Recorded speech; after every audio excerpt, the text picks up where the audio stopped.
Econ 201, Chapter 14. Now, classical economists believe that changes in the money supply affect price level, and here's how. First, we need to know the equation of exchange. M times V must equal to P times Q. Now, the three lines in the equal sign shows that it's an identity. Meaning, if it's an identity, it must be, it's not a theory, it's an identity. Meaning, M times V, money supply times velocity, must equal to price times quantity. This is the equation of exchange. And so this is an identity, not a theory. M times V must equal to P times Q. It's a given fact. Equation of exchange. If you study economics, this is an identity. It's not theory. M times V must equal to P times Q. The three lines shows that it's an identity. Now, M equals money supply, V equals velocity, P represents price, Q equals real GDP. And so, let's study what velocity is, because we know what money supply is, we know what P is, we know what Q is. Let's study what money supply is. In velocity, assume there's three $1 bills in a small economy. Now each dollar is passed around several times. The first dollar is used up 2 times, the second 4 times, the last one 8 times. Now, if you get the average of 2 and 4 and 8 divided by $3 bills, that means a velocity of 4.6. What that means is velocity is the number of times a bill is passed around. Velocity is the number of times a dollar bill or whatever bill it is that's passed around. So in short, we can safely say that on the average, these dollar bills have been passed 4.6 times around the economy. Now, in a large economy such as ours, it's impossible to simply count how many times each dollar changes hands. It's just impossible. So here's how they do it mathematically. If you understand that M times V equals P times Q, GDP is really P times Q. And so if you isolate V, if you divide GDP by the money supply, you get velocity. This is mathematically how they do it. If you divide GDP by M, the money supply, you are isolating V, that is your velocity. Now let's assume in the short run that velocity and quantity are constant, meaning they're not changing. Now economists believe that in the short run, velocity and quantity are constant. And so let's say V is constant at 1 million, Q is constant at 5 million. We can see here if V and Q are not changing, meaning the velocity is 4, and of course this is let's say in millions for example, and if Q is 1 million for example, then we can see here that as money supply doubles, the price doubles, because mathematically if your V and Q are constant, that means the trend is going to be M is going to equal to P, because V and Q just cancel out, they're constant. This is in the short run. What this is saying is M doubles, money supply doubles, okay, price is going to double. If M triples, price level is going to triple. And so what this is saying is an increase in money supply is going to increase prices in the short run, assuming V and Q are constant. Now, how does this affect the AD curve? Now, we mentioned that P times Q is GDP, and GDP is really total expenditure. And we know that total expenditure is C plus I plus G plus X minus M. And so, M times V is really C plus I plus G plus X minus M, which is really the aggregate demand curve. So any changes in M or V will cause or move the AD curve, whether left or right. Why will it move the AD curve? Any changes in M or V will move the AD curve. Why is that? Well, because the AD curve is really C plus I plus G plus X minus M, which is really GDP, which is really P times Q. And so you may want to go through this slide over, pause the video, whatever it is. But any changes in money, supply, or velocity will move the AD curve. Now, here's just a graphical example. Sometimes the AD curve moves to the left, sometimes it moves to the right, depending on um, changes in money supply. If you look to graph C, if you look at graph C, velocity is constant. But because the M money supply changes, the AD curve moves. If you look at graph C, velocity is constant, just for example, and so changes in money supply moves the AD curve to the left or to the right. This is just a graphical example so we can visualize.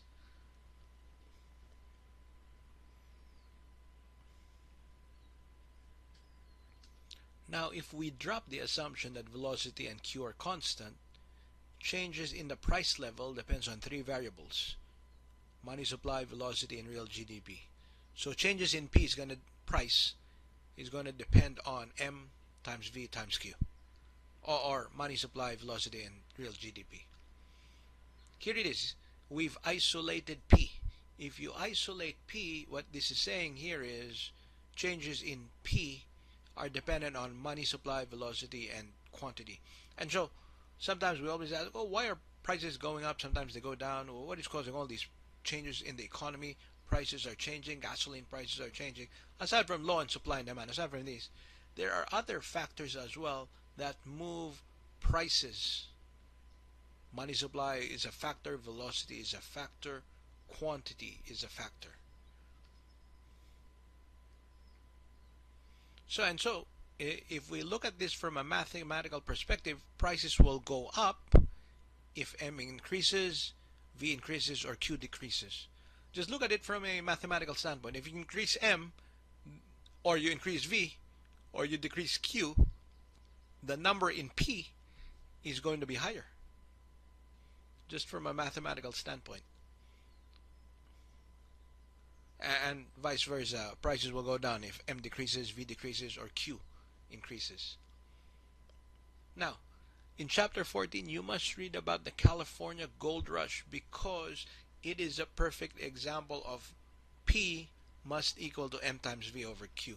Here's a short synopsis, but you might want to read the book in chapter 14 because it just gives a more detailed story of what I'm going to tell you. I'll give you the short version. As more people moved to Northern California to take advantage of the gold rush, prices of goods and real estate went up dramatically. This was due to an increase in M and V and also due to supply and demand. Now, try to imagine. At one point, there were maybe just 3,000 people living in Northern California. I'm just making these numbers up, but just try to imagine. Um, maybe if at one point there were only like 3,000, 5,000 people living in Northern California. When the gold rush came in, like 2 million people were living there. In such a short amount of time, so many people were there, and the jump was just too much. Meaning, if there's more people there, if there's more people living in Northern California at that time, of course, there's more people, more spending. That means more money supply because more people bringing in more money. That means more money supply. And because of that, because of the people need to buy goods, food, water, real estate, what have you, supplies, tools, anything else, that means more velocity because there's more spending, because there's more people there, there's more money supply because they bring in more money, and now there's more velocity, meaning they're spending, they need to buy goods and services. And so that's an increase in M and V. And so with that increase, the prices went up just so much. The prices went up like 1,000%, something like that. Why is that? It's because and a dramatic increase in M and V is going to push your prices up. Also, of course, due to supply and demand. If people are buying up homes, there's barely any supply of homes. Of course, low supply and demand is going to take effect. But the California gold rush is really a perfect example of P going up because M and V went up. Also because of due to supply and demand. And so you may want to read up on this. This is why as well, for example, people ask, okay, how come there's more, prices are more expensive in big cities like New York City? Why are prices so expensive in cities like big cities like New York City, as compared to a small city like choose a small city in like Oklahoma or North Dakota or what have you, or Kansas.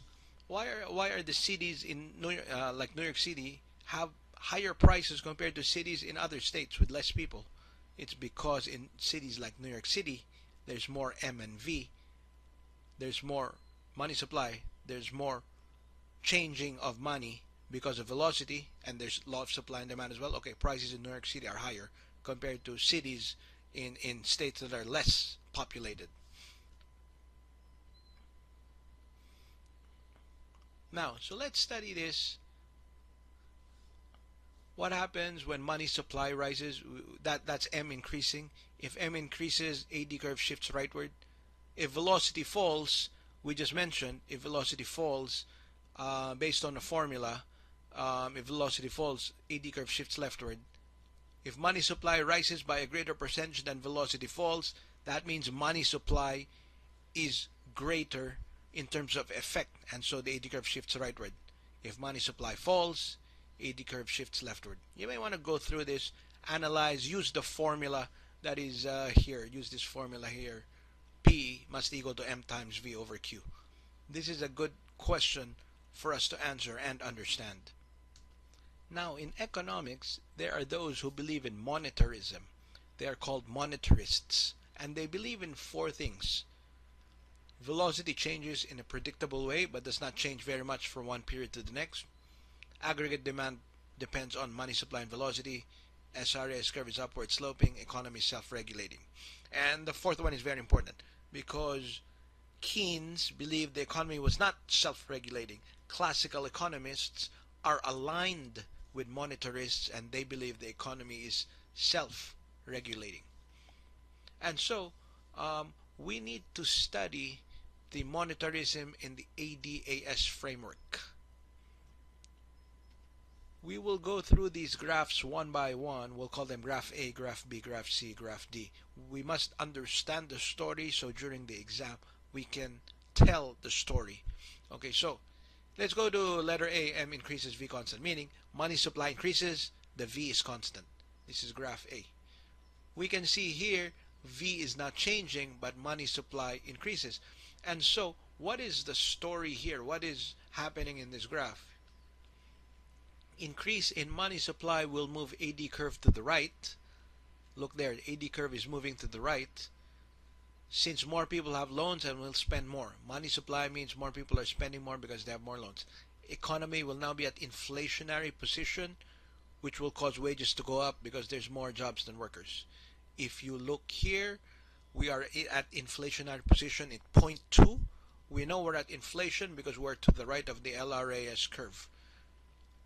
Now, if wages goes up because there's more jobs than workers, we're at inflation, SRAS curve will move to the left since companies will want to cut down on production because of high wages. Look, wages are up, companies don't want to produce.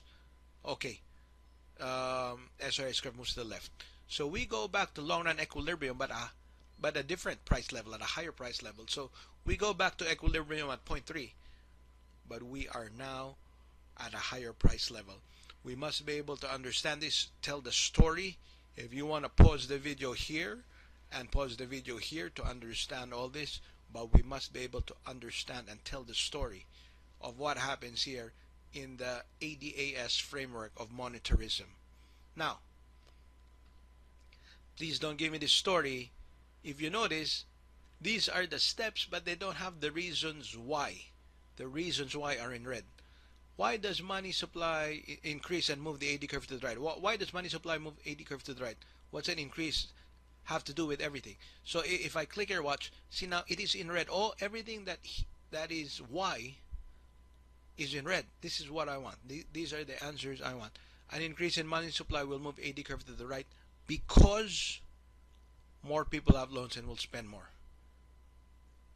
Why will wages go up? Wages will go up because there will be more jobs than workers.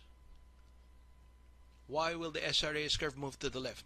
Because companies would want to cut down on production because of high wages. In short, I don't want these steps. I want these steps. They are complete and they answer the questions why. And this is graph A. Let's go to graph B. M decreases, V constant. So M is decreasing now, but V is still constant. That's graph B over there. Okay, here is graph B. So let's focus on this. We see here that AD curve moves to the left, and we're now at point 2. Now, decrease in money supply will move AD curve to the left because there's less people and they have less loans, and will spend less. We're now at point 2. We are at recession because we are to the left of the LRS curve. And during a recession, wages will go down because there'll be less jobs and more workers. If wages goes down, SRAS curve moves to the right because companies want to produce more, take advantage of these cheap wages.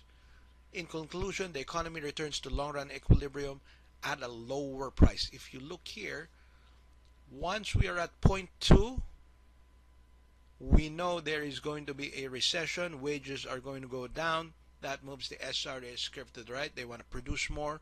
And so now we're at point 3. We're back at equilibrium at a lower price level. Here is the complete story. I may ask, maybe I will, maybe I won't during the exam, but here's the complete story. Now let's go to letter C. M is constant, V increases. So now M is not changing, but V is changing. It's going up. Graph C. And so here is graph C. What graph C is saying is the AD curve moves right because velocity has increased. That means more spending. There, AD curve moves to the right. Velocity has increased, more spending. Okay, now we're at point 2. At point 2, we are at inflation. And at inflation, you know wages are going to go up because there's more jobs than workers. Economy is now in inflationary position because it is to the right of the LRAS curve. In an inflation, SRAS curve moves to the left because there will be more jobs and less workers, causing wages to go up and eventually discouraging companies to produce more.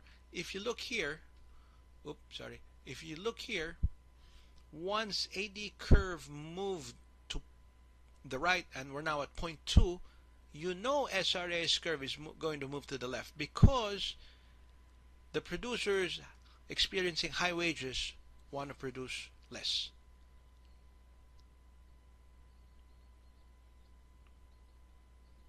And so the story is getting to be all too familiar. In conclusion, real GDP returns to natural level, but the price level is higher. If you look here, we go back to equilibrium, but the price is higher.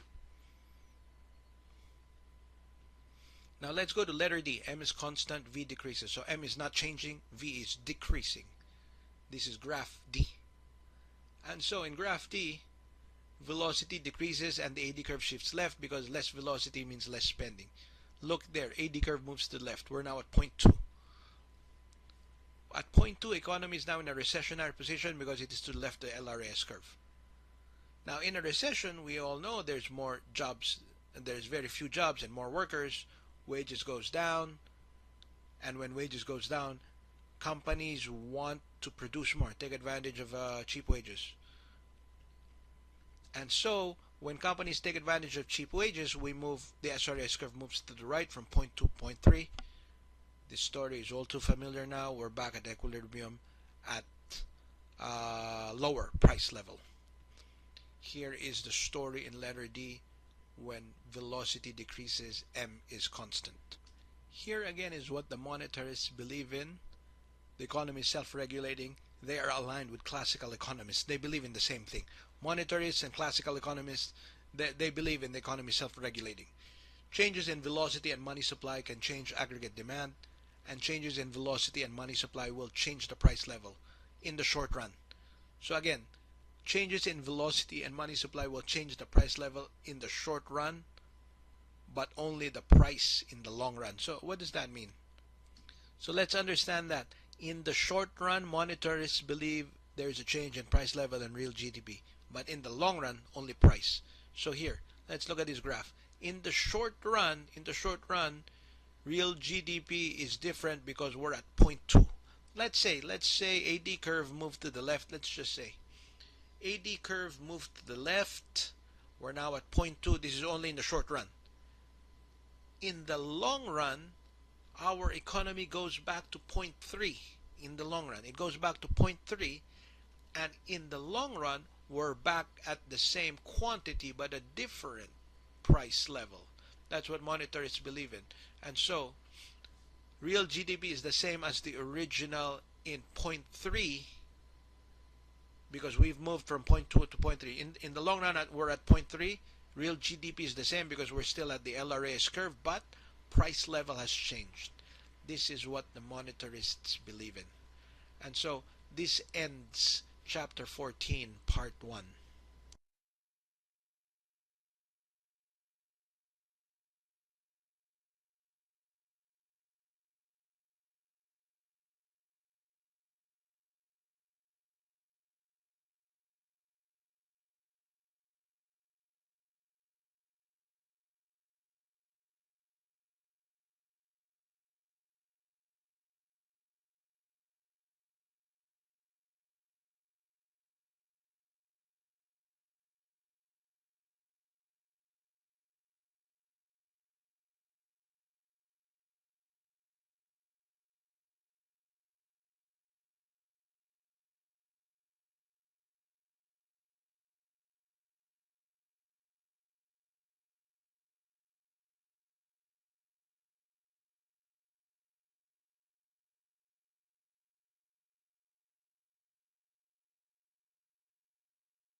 This is chapter 14, part 2 of Econ 201.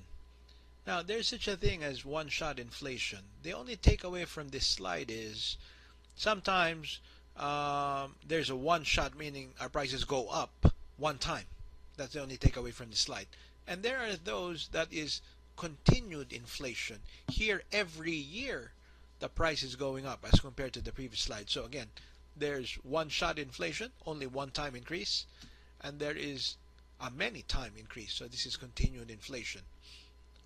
Now, sometimes we always get the question, why are prices always going up? You know, the prices in 1950 are different from the prices in 1960, different from 1980, different to year 2018. So the prices are always going up. And so here is an explanation as to why prices are going up. Of course, this is not the only explanation. There are many reasons why prices are going up. But here is one reason. Now, this one here is demand induced. What that means is it begins with a shift in the AD curve. Now, let's say AD curve moves from AD1 to AD2 or point 1 to point 2 because people have more wealth, they spend more. The economy now moves from point 1 to point 2. At point 2, the economy is inflationary. At that point, there are more jobs than workers. And so if there are more jobs than workers, wages now rise, companies now produce less because in anytime there's an inflation, there's more jobs than workers. There's a shortage of workers, wages now rise, companies now produce less, SRS curve moves to the left. We're at point 3. We're back in equilibrium at a higher price level. This process keeps on going. You may want to review these two slides. Pause the video. Whatever it is, we need to understand the story. This is one reason why prices are going up.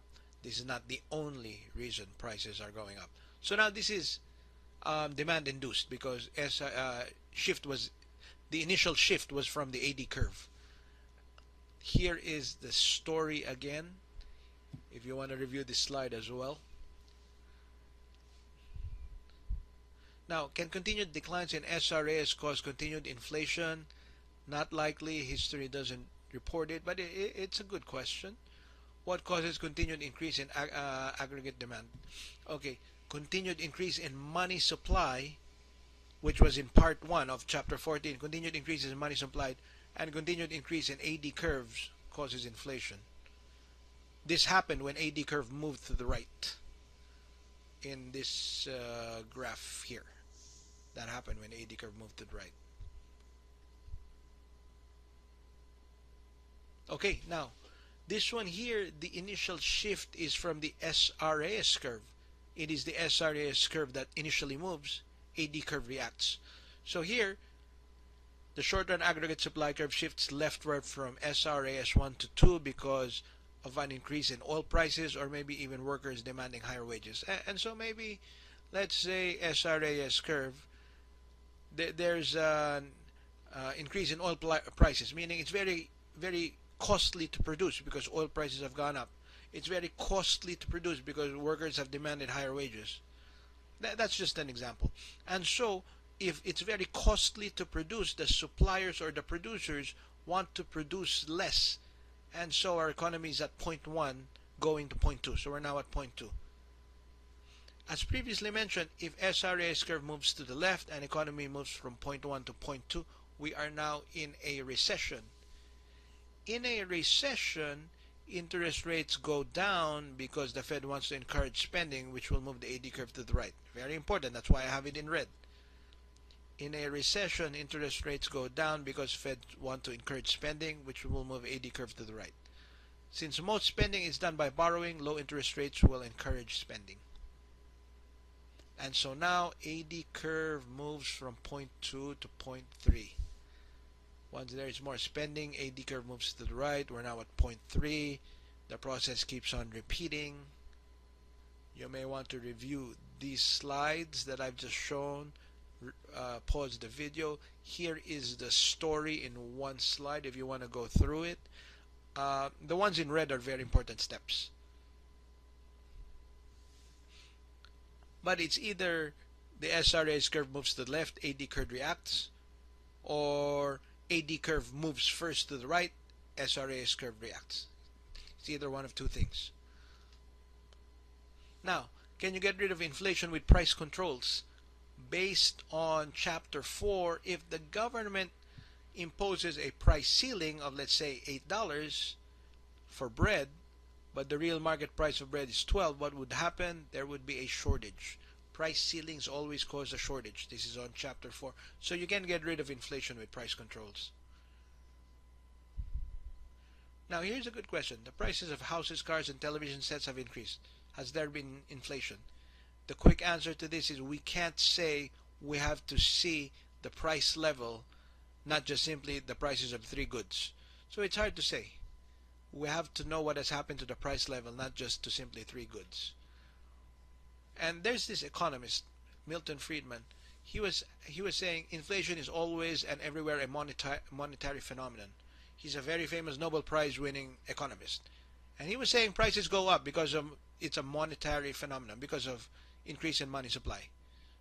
So when he says this, what he's saying is continued inflation caused by an increase in money supply. Again, he's a Nobel Prize winning economist. I'm not saying this is gospel truth, but based on his viewpoint, continued inflation is caused by money supply, by an increase in money supply.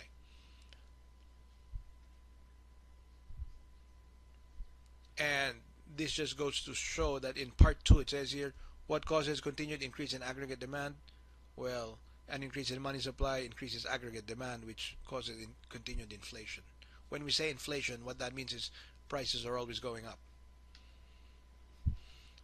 Now, there are things that are affected by money supply. There are economic variables affected by a change in money supply. The supply of loans, real GDP, inflation rate, so on and so forth. Because money supply affects a lot of things in the economy, here are just a few variables. And so now, we must understand the interest rate and the loanable funds market and how it's affected by money supply. Now, here, understand that there is a demand for loanable funds and there is a supply of loanable funds. What that means is there are a lot of people, businesses who want to borrow money. But the banks can only supply a certain amount of money. And so there's a lot of people, maybe in a booming economy, people want to borrow money to expand their business, expand their restaurant, hire more workers, buy more machinery. So there's a demand for loanable funds from the bank. You want to borrow a lot of money, but the banks only have a certain amount of money to lend. They don't have a wealth of money to spend, and so they have a limited amount of supply of loanable funds. And so anytime there's demand of loanable funds and supply of loanable funds, look, this is the laws of supply and demand over and over again. We'll study the four effects: liquidity effect, income effect, price level effect, expectations effect. Now, these are going to be asked in the exam, so we must understand the story. There's four effects here. Okay. Now, we know the demand for loanable funds is downward sloping, supply for loanable funds is upward sloping. Okay, here's letter A. Here is letter A. And letter A is the loanable funds market. It's just showing that demand is going down, supply is going up. Because supply is upward sloping, demand is downward sloping. Now, if we go to letter B, let's go to the graph of letter B. Here's the graph of letter B. You see that the supply curve of loanable funds moved from point 1 to point 2. It was a shift to the right, supply of loanable funds. This is called the liquidity effect. Now, what happened here? Here is the summary. A Fed open market purchase increases reserves in the banking system and therefore increases the supply of loanable funds. Now, so supply of loanable funds is greater than demand of loanable funds. So supply is greater than demand. Anytime supply is greater than demand in terms of loanable funds, interest rate declines because the banks want to loan out this great supply of loanable funds. This is the liquidity effect, the change in interest rates due to a change in supply of loanable funds. So if we see here, since there was an increase in the supply of loanable funds, as you can see, the supply curve moved from point 1 to point 2, the interest rates went down because the banks want to lend out as much as they want. Because that's how they make money, that's their business. So that's the liquidity effect. This is on graph B. Now, let's go to graph C, income effect.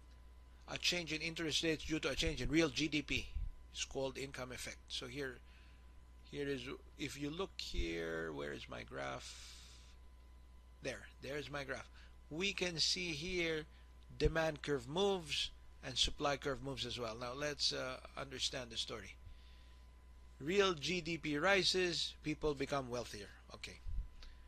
When wealthier people demand and buy more bonds, thus extending more loans and increasing the supply of loanable funds. An increase in supply of loanable funds leads to an increase in interest rates.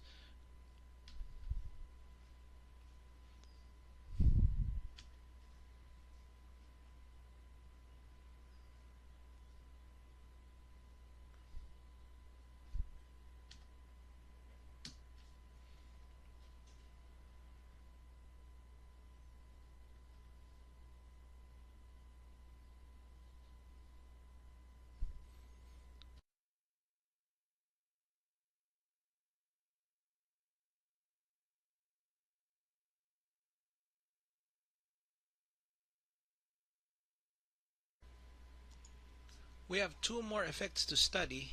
There's the price level effect.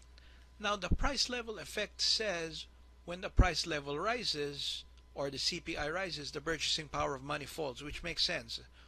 If the money that you have in 1960 is different from the money you have in 2018 because prices have gone up. Now, because prices have gone up, people increase their demand for credit or loanable funds because they need to buy homes, cars, student loans, expand their business, so on and so forth. And so they need to borrow more money because their money is not enough because prices have gone up. And so as demand for loanable funds increases, the banks notice this and say, hey, we can increase our interest rates, make a killing, make a profit because demand for loanable funds has increased. And this is the price level effect. Because the price level has gone up, it affects the interest rates of loanable funds because the bank knows, hey, there's an increase in demand of loanable funds, we can make a killing, we can make profit. And so this change in interest rates due to a change in price level is called the price level effect. Here is the graph. We should be able to tell the story when the exam comes. That's the price level effect. Now there is the expectations effect. If you know prices are going to go up next year, and you borrow money today, you are borrowing strong money. That is strong money with strong purchasing power. But if you pay it back next year, that's weak money because it has weak purchasing power because the prices next year are going up. If you knew the price were going up, you borrow money today, pay it back next year. It is weaker in terms of purchasing power next year, but it's strong today, especially if you know inflation is on the horizon. And so the lenders know this. The lenders know this, and they say, hey, you are borrowing strong money from me today. You're paying me back next year when there's a price level increase, and next year is weak in terms of purchasing power for money. So you're paying me with weak money, but you're borrowing strong money. And so the lenders know this.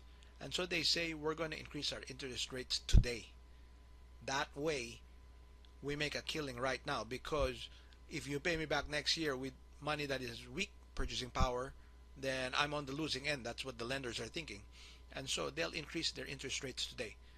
That is called the expectations effect. Here is a summary of the expectations effect. Basically what it's saying is if you borrow money today, that's strong money because it has good purchasing power. If you pay it back next year when there's an inflation, it is weak money because it has weak purchasing power. And so the lenders increase interest rates today. Here is the graph as well that comes along with it. We should be able to explain this during the exam. This is the end of chapter 14, part 3.